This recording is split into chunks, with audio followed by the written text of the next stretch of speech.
Hello, today we're doing a little mini studio tour, let's call it that. The reason is a couple of people asked me whether or not I'm in the box when I mix, and if so, why I still have all of these analog things in front of me.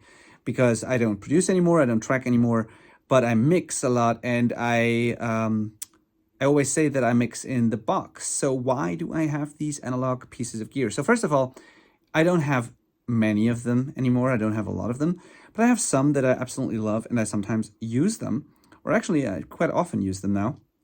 And I want to walk you through what I have and why I use it and why I keep it and how that works if I'm in the box when I still use analog stuff. So let's turn this camera around. Here is where it starts. So here at the bottom here, this is also a bass amp that my dad actually gave me, the Glonclang Amp. This is kind of not typical for the genres that I work in, but I love how this amp sounds. It's a pretty clean amp, but you can saturate and distort it. I don't know. It has a meaty, beefy, thick sort of sound that I love, especially if you drive it with a distorted input, like if you send an already distorted signal into it, like if you use something like the Sans amp up top, or some sort of pedal like a dark glass pedal or something. If you send it into this thing, this amp just sounds beautiful. So I have this here also for reamping purposes. Now this here is my analog mix bus. I'm not using it on every single session, but very often I do. So yeah, you could say I'm not in the box. Actually, I forgot about the mix bus. Yeah, I'm not in the box entirely. I use an analog mix bus that I mix through. So this is this here. It's the two Neve preamps. And then because of the transformers, so my stereo mix bus goes into this, and then it goes into my SSL style bus compressor here, the Smart Research C1LA. Great bus compressor. So this lives on my mix bus on most mixes. Now, what I do is on the patch bay here, let's start up here. Up here is my converter. It's a 32-channel antelope converter that I love. It goes via MADI into my interface, which is a PCI card, and I use that. And here on my patch bay, there are all the ins and outs of this converter and all the ins and outs of all my gear. So here, on the very bottom here, I have the outputs 29, 30, and 31 and 32. So the top row here is 29 and 30, and then 31 and 32 of my converters. These are the outputs. And 29 and 30, excuse me, are my, what I call the reamp outs. So RA, reamp.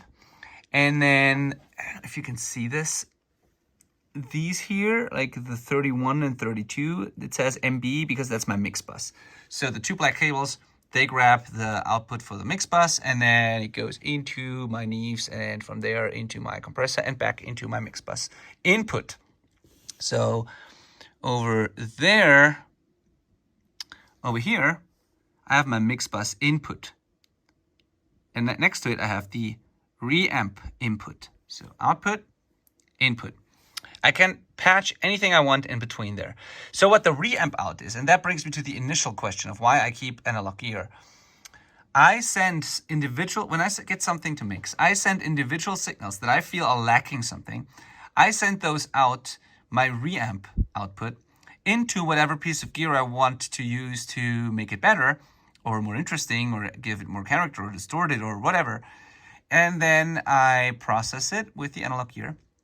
I send it back into my reamp input, and I record that new signal. I immediately print it and commit it. I sort of do an additional engineering step to give those DIY tracks. Oftentimes it's just DIY recording tracks with just an interface or something.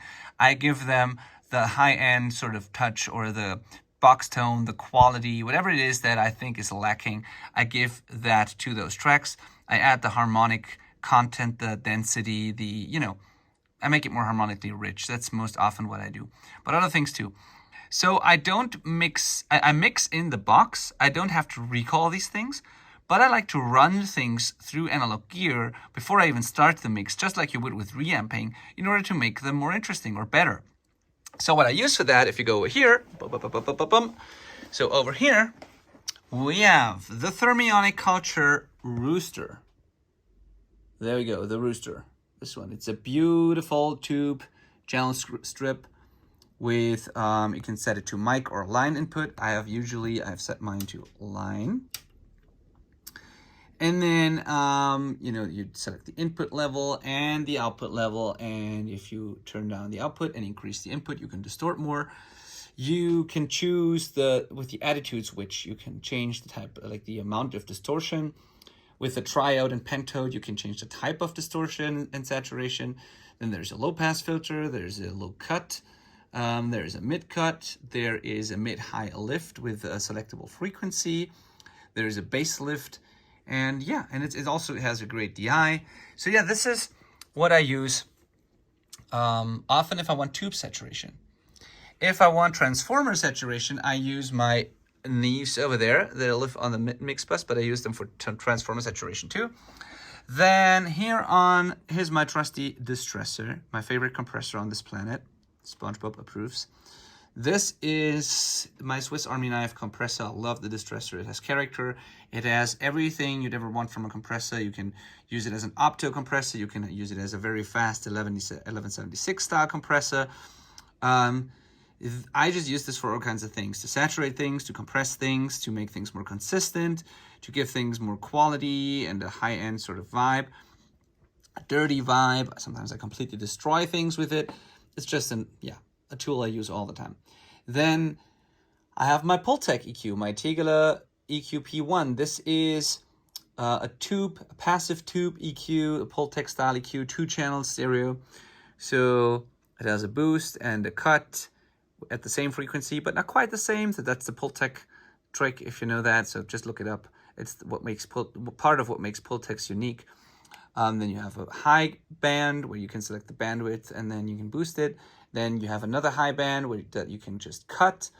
And yeah, that is what this does. So it's a low band and a high band, but you can cut and boost at the same time and create really unique filter curves. And also the box tone, the tube sound of it, and the gentle type of like equalization that it does, the gentle slopes, the harmonically rich sound. I just like how it sounds. It's very smooth. You can boost a lot of top end. You can make things a lot brighter without making them harsh. So I just really like that to add additional sheen to things, to add additional weight to things. So, and oftentimes it's a combination of the Rooster and the Distressor and the Pultec, or any combination basically. And these are just a couple of pieces of gear that I have found to be better than any plugin that I have, because otherwise I would have sold it. I had a lot more, but I sold most of it because in most cases the plugins are just fine. But these three things here in particular, I can't do exactly what they do with a plugin. The Distressor plugins are cool, but like this is just a little better to me. And then my assistant Thomas, he brought in that one here, the DBX one. This is just a little fun thing. It has the over easy thing here with just one slider.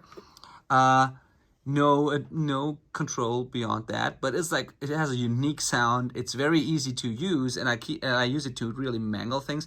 The thing is, you can compress 20-30 dB with that thing without it sounding overly compressed sometimes, which is kind of crazy.